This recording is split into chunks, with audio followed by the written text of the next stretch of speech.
മഞ്ജുപിള്ളയെ കുറിച്ച് രണ്ട് വാക്ക് പറയാതിരിക്കാൻ പറ്റില്ല. മഞ്ജുപിള്ള എന്ന് വെച്ചാൽ ടി വി പരിപാടികളിൽ നിറഞ്ഞു നിൽക്കുന്ന ഒരു സാന്നിധ്യമാണ്. അതുപോലെ തന്നെ സിനിമയിലും നിറഞ്ഞു നിൽക്കുന്ന ഒരു സാന്നിധ്യമാണ്.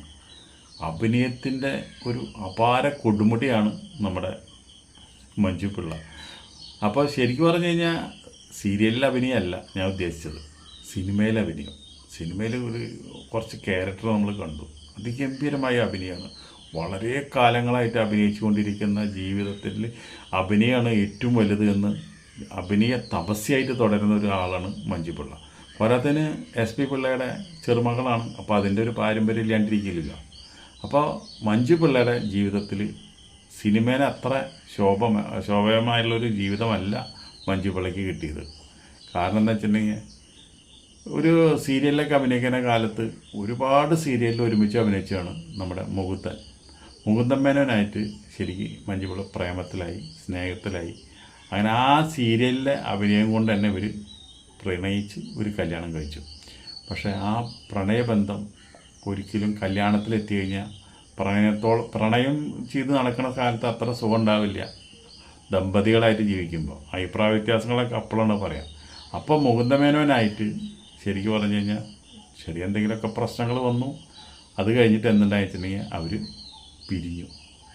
പിന്നെ കുറേ വർഷങ്ങൾ കല്യാണം കഴിക്കാണ്ട് ഇങ്ങനെ മഞ്ജുപിള്ള ജീവിച്ചു. എന്ന് വെച്ചിട്ടുണ്ടെങ്കിൽ വേറൊരു ബന്ധങ്ങളും വേണ്ട, ഒരു ബന്ധത്തിൽ തന്നെ എല്ലാ കാര്യങ്ങളും മടുപ്പ് വന്നു. അതോടുകൂടിയിട്ട് അത് സ്നേഹിച്ച് കല്യാണം കഴിച്ചിട്ട് ഇങ്ങനെ പെട്ടെന്ന് പിരിയുമ്പോൾ ആർക്കായാലും ഭയങ്കര ഒരു വിഷമം ഉണ്ടാവുമല്ലോ. പിന്നെ അഭിനയത്തിൽ ശ്രദ്ധിച്ചു. അഭിനയമാണ് പിന്നെ നമ്മുടെ തൊഴിൽ. അങ്ങനെ ജീവിച്ചു. അങ്ങനെ കുറേ കാലം കഴിഞ്ഞതിന് ശേഷമാണ് അന്ന് സീരിയലിലെ ക്യാമറമാനായിരുന്ന സുജിത്ത് എന്ന് പറഞ്ഞിട്ടൊരാളുണ്ട്. അദ്ദേഹത്തിനെ ഇതുപോലെ തന്നെ പ്രേമിച്ചിട്ട് അദ്ദേഹത്തിൻ്റെ രണ്ടാമത് കല്യാണം കഴിച്ചു. അദ്ദേഹം എന്ന് വെച്ചിട്ടുണ്ടെങ്കിൽ ഭയങ്കര ഒരു ക്യാമറമാനാണ്. അദ്ദേഹമാണ് ദൃശ്യം, അതുപോലെ യൂസിഫർ, എമ്പുരാൻ, അങ്ങനെ വലിയ വലിയ പടങ്ങളിലെ ക്യാമറമാനാണ്. ഇപ്പോൾ അവർ വളരെ ഭംഗിയായി സന്തോഷമായിട്ട് അവർ ജീവിക്കുന്നു.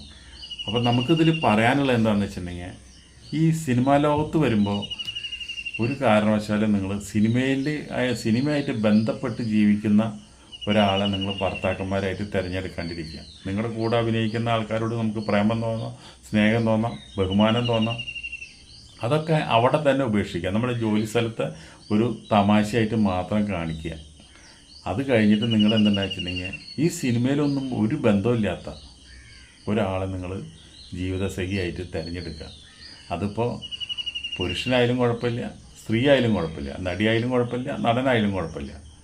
നിങ്ങൾ ഈ വിഭാഗത്തിൽ വർക്ക് ചെയ്യുന്നവരായിട്ട് കല്യാണം കഴിക്കാണ്ടിരിക്കുക. നിങ്ങൾക്ക് അങ്ങനെയാണെന്ന് വെച്ചിട്ടുണ്ടെങ്കിൽ നിങ്ങളുടെ ദാമ്പത്യം എന്തായാലും സുഖകരമാവില്ല. കാരണം എന്താണെന്ന് വെച്ചിട്ടുണ്ടെങ്കിൽ രണ്ടുപേരും ജോലി തിരക്കണം. രണ്ടുപേരെയും ജോലി രണ്ട് സ്ഥലത്തായിട്ട് നടക്കുക. അവിടെ നിന്നുള്ള എന്തെങ്കിലുമൊക്കെ ഒരു അപവാദങ്ങൾ ഇവർ കേൾക്കും, ഇവിടെ നിന്നുള്ള എന്തെങ്കിലുമൊക്കെ അപവാദങ്ങൾ അങ്ങോട്ട് കേൾക്കും. ഇതൊക്കെ കേട്ട് കഴിഞ്ഞാൽ പിന്നെ ഇവിടെ നിന്ന് അങ്ങോട്ട് അവരുടെ ജീവിതം സുഗമമായിട്ട് നടക്കില്ല. അതാണ് ഈ സിനിമാ ലോകത്തുള്ള കണ്ടമാനം ആൾക്കാരുടെ ഡൈവോഴ്സിന് കാരണം. അപ്പോൾ അതുകൊണ്ട് സിനിമാ നടനായാലും നടിയായാലും നിങ്ങൾ ആ ഒരു രംഗത്ത് പ്രവർത്തിക്കുന്ന ഒരാളെയും നിങ്ങൾ വിവാഹം കഴിക്കരുത്. നിങ്ങൾ പുറത്തുള്ള ഒരു നല്ല നിങ്ങളെ സ്നേഹിക്കുന്ന അല്ലെങ്കിൽ നിങ്ങളെ സിനിമ കണ്ട് നിങ്ങൾ ആരാധിക്കുന്ന ആ ഒരാളുണ്ടെങ്കിൽ അല്ലെങ്കിൽ അങ്ങനെയുള്ളൊരു സ്ത്രീ ഉണ്ടെങ്കിൽ അവരെ കല്യാണം കഴിച്ചാൽ നിങ്ങളുടെ ജീവിതം സുഖമായിട്ട് കൊണ്ട് നടക്കുകയും ചെയ്യാം. മാറി കല്യാണം കഴിക്കേണ്ടിയും വരില്ല.